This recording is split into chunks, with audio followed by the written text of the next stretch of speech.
Guys, for today's video pala ay mag-seafood hunting kami.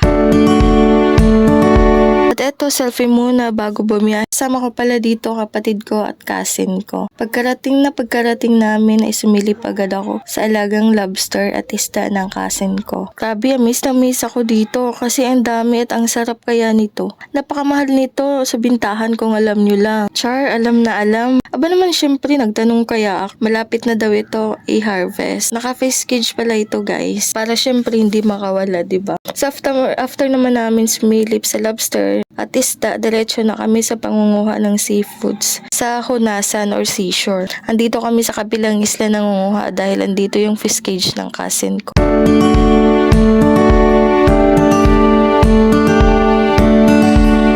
Ayan, at syempre shortcut tayo dahil walang video sa pangunguha. Tsadan, ito na yung nakuha naming seafoods. Dami, puno ang balde, diba?